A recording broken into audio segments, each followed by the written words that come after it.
I was 12 and just a girl, if still a tomboy. And the kids all laughed and made up nasty lies. But then she came up and said really gentle things instead. Pretty soon she moved away from me. I was beautiful and all the boys adored me, and the girls would look with envy in their eyes, and they never understood why I would or how I could try to end a perfect life and be set free. It would never get better. It was already too late. So I wrote my last letter and surrendered to I was 15 then, and God, how I was frightened by the men who should be boys with me in class. And I hoped to disappear and to never have to hear what they'd call me if they saw me standing there. I was 17 and still I was a virgin when my father talked of fags and kicking ass. And I wondered, could he see that he was attacking me? So I prayed to God to hear my desperate prayer. I was 16 soon and living on my own when all my family said act the part or leave.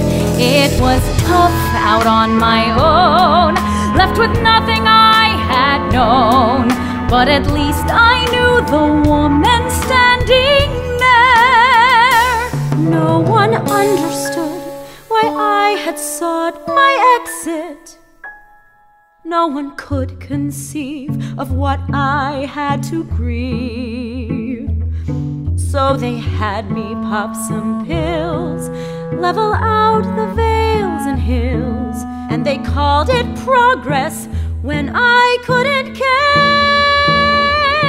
It would only be trudging. It would only wear on. I could see they were judging. I could see God was No one heard gone. my voice. No one heard my No one gave a voice. No one gave a damn. Call that a choice to live a lie or die as I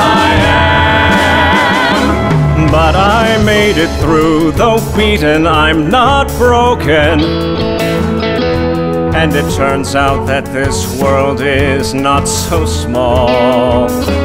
High school ends, you move away, and you make it in today from a darkness you had never guessed you'd shake.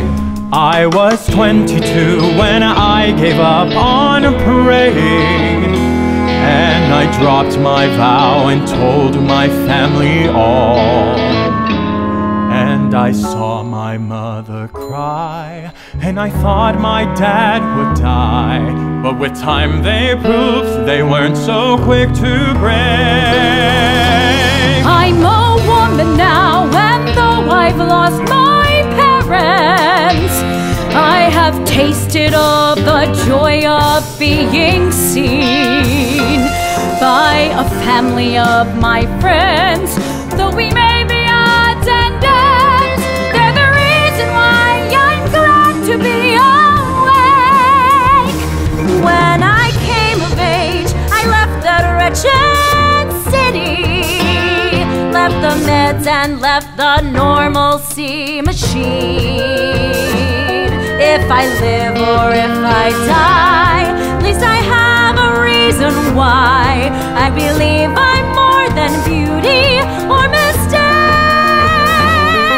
And so I've prevailed now. I'd have thought it absurd, but I'm glad that I failed now. That my prayers went unheard. Though life may be bleak now, there's a promise of bliss. Though you're weary and weak now, you will never